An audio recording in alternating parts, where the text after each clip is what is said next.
But regardless of whatever you say, it's still a league. And yes, it's a league. Whether we like it or not, it's a league. It's a league. It's a professional league. It's just not. Duration. I mean, there are leagues all over the world that are also short term. Yeah. Take for instance, the leagues in China, leagues in Japan, they're usually very short term, usually 2 to 3 months, and they are done. Yeah, that's why you have the WNBA players. That's why you have them after their season runs for basically just 4 months.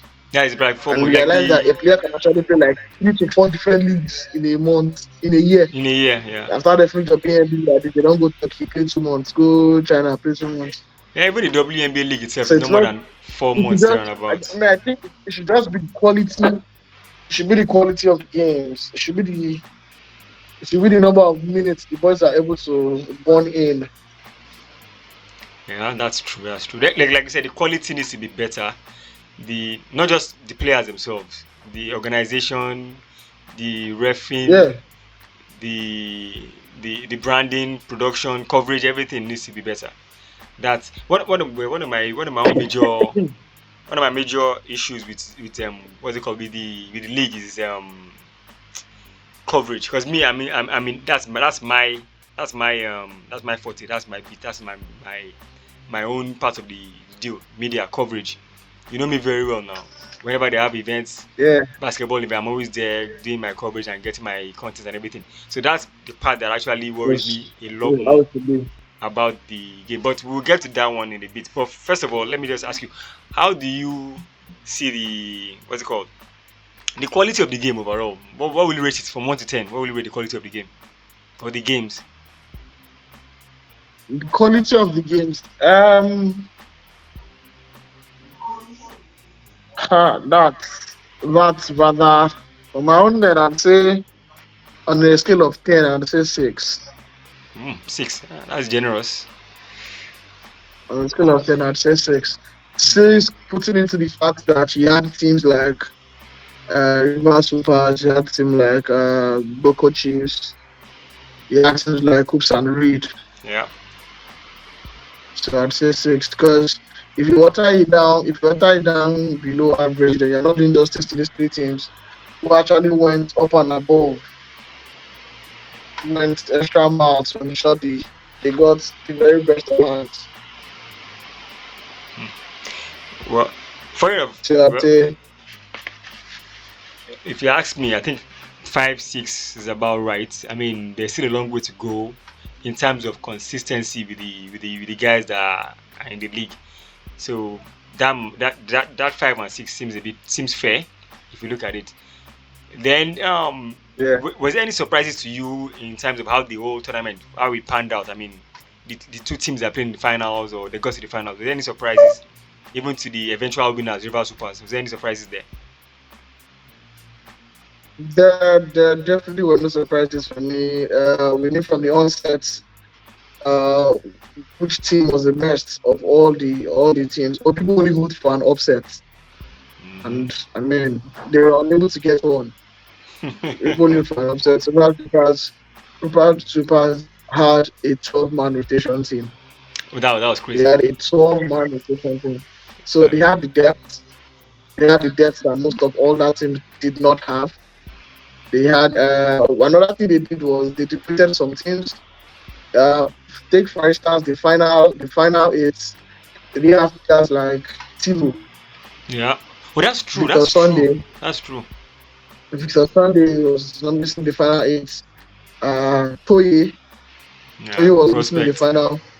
the final eight. So imagine these two boys on, let's say, a Husaro team, or these two boys on, let's say, on a Boko team.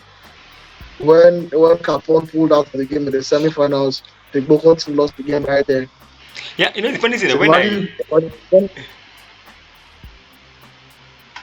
sorry to when cut you short, the Jerry. sense of Yeah. So when I saw Tilos had signed for Hoopers, I was like, are they like trying to get all the best point guards in the country to come and play for them?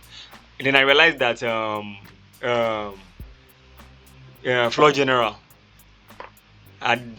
moved the other way. he had moved exactly. Had moved to Hoops and Reeds. I was like, okay, okay. Probably some things But were the question is, Yeah, but the question is, who would you rather have in your team right now? Bolaji Emilagba or Victor Sunday? For me personally, maybe I'm biased, but I think it's Bolaji for me. Nah, I can tell you for a fact, in the league today, Tilo is a top three combo guard in the league today. The league today of the combo guards we have is top three on the Ah, league today. It's not, and that's amongst the local players. that local, yeah, That boy definitely. is a walking bucket. He's a walking bucket.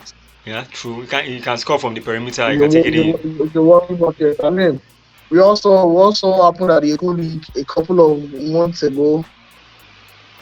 We saw what he did in Benin in the first phase. This boy is just a walking bucket. It's a player you don't want to give room. If he wakes up, if it's hot, and is most time is mostly hot. He's a terror on It's most defense and also. then and then exactly is another terror on defense. And then when you realize that this boy was actually on the hoops and routine just a couple of years ago. I mean, stick to the boys, stick to your team, stick to Yeah. the boys. They come out good. They come out good. He was able to. He has a very formidable partnership with Aziz. Aziz Yeah, on the that's hoops and true. routine. They won. Was it Louis Yeah, Edem? Was it Louis Edem that they won the other time? That they beat yeah. the team from Ghana, Spintex Knights in the Fintech finals. night. Yeah, yeah, that's true. That's true. Yeah. Ah. Is it So, that's but I'm not sure. I'm not sure. I'm not sure Tilo played for Lumide's team for the Reserve. I don't think he did. okay? No, okay, no. I It think was he it played was it for. was um it I think was it was he played Aziz for and Port Harcourt. Tolani. I think it was Aziz and Tolani. Yeah. So Yeah, these boys, they have a cohesion. Aziz, Tilo, Tolani, and yeah, it was built from Europa. yeah. They are Exactly. Europa Yeah, boys. They Europa play boys. together. They represent Tropark using a team called Deep Bond. They play together for Deep Bond. They're like the homeboys for Tropark. You have your Tolani, Tilo, Aziz, Emilagba, Railway, Habib, tall boys, and trust me, it's very tough to beat them. They won. The winners of the last what's it called, Youth Alive basketball tournament in Europa, where they squared up against Customs in the finals. So the Yeah. boys, they play together, they work hand in hand, they understand each other, and the flow is there. They play together for years. So they built a very wonderful partnership. So when you split them like that, it becomes you're depleting a team. And I think that's one of the things Sugar Super tries to do. Aside the fact that they're able to get some extra legs from outside of the country, they were able to assemble the very best of players in the country. The very best of players in the country. So that's a team. That's a team that is serious. Because I tell you guys, BAL is like a rescue to Nigerian basketball. Because the So teams are not taking on whatever. I don't know if they announced any cash prize for the winner on a Monday. yeah, well, So, see, funny enough, but the teams know the ticket to the BL experience is out of this world. yeah, that So Rivers funny, Super, they understand that investment, and they went all out for that investment. So exactly. kudos to them. Funny enough, I think that's actually the cash prize or the quotes. That's the prize money or the prize for winning the Nigerian league. Really, it's not the money for winning the league itself. It's the ticket to go and get that ball experience. That's for me. That's what it is. But then again, like we've seen over time, a team wins the league and gets this ball ticket, and they end up dropping like half of the current roster to accommodate some foreign-based players. You know, I was really surprised that Amayo played the league. Last year he joined them after they had won the league. He joined them, the likes of him, Perry, and co. They joined them after they had gotten the ticket. But Hoopers was able to bring in Amayo this time to play the Nigerian league itself first. So I mean, if you watch the games, I'm sure you watched some of the games on the stream. You saw how Amai was playing. It was like a giant amongst men. The game was just too easy for him. It was just too easy for him. It was probably playing pickup to him because he felt the golf in class was so clear whenever I was on the court, and that's one of my concerns for our home base homegrown talents because someone like Amaye will definitely come in every time and take their spots whenever they qualify for these tournaments. What do you think about that, though? So so it is not necessarily taking their sports or they qualify for these tournaments. There are requirements. There are requirements specifically by BAL, by the committee on BAL for these events.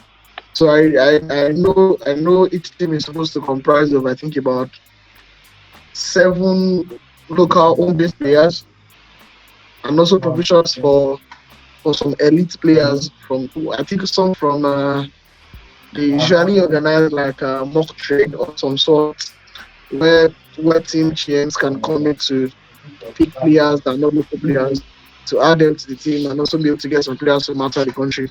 I think this was put in place so they can have a very competitive tournament. They don't want to have a tournament where you're seeing 38, 30, 39. So they also want the guys from overseas to come enhance the quality of the game. Okay. If you understand that. So it's not the sole decision of the clubs. Okay. They are there are requirements they need to meet as regards the rosters. Okay. As regards the rosters, there are players they need to pick, selected players from uh, the rosters. Yeah, so that's why it's like that. But even at that, at the last BAL, I think the home based players you had for Rivers Vipers, you had Mustafa, you had Johnson Anayi, you had Victor Koko, you had Ofia Abel, you Yeah. had Uchi, um, because the non-local players Rivers Vipers brought was Kevin Amayu, Wilkins, Olisemeka, Divine Ike, and the other boy Ike. Five. So you had about seven other English players. But I mean, Rivers Vipers still took the entirety of the squad to the BL. Yeah. They had the 12-man roster, five foreign and seven local, but they still took the entire roster because I know the likes of Owen, Toye, Victor Mohammed, they were at the BL with the team. They So I were believe, there. yes, I believe they will do same this for the next BL. Because I mean, they're a properly run team, a properly run organization, which is something you don't run into very very often. Yeah, well, that's one of the major issues we have in Nigerian sports anyway. I mean, when it comes to even basketball, a lot of things are not really done properly. A lot of the the administrative part of the So I think we're having some network issues. So as I was saying, yes, Okay. you said the BL each team features 13 players. On the rosters, a maximum of four foreign players is allowed, Or four foreign including players. maximum of two non-African. Yeah, a maximum of four foreign players, maximum of two non-African players, one player from the BAL Elevate program. The BAL is a program under the NBA Academy, and those ones are placed on this team. That's where IK came in from. He came from the BL Elevate program to Okay. join the team. So it's not. I mean, everybody wants to have a competitive tournament. There are people who have put in money.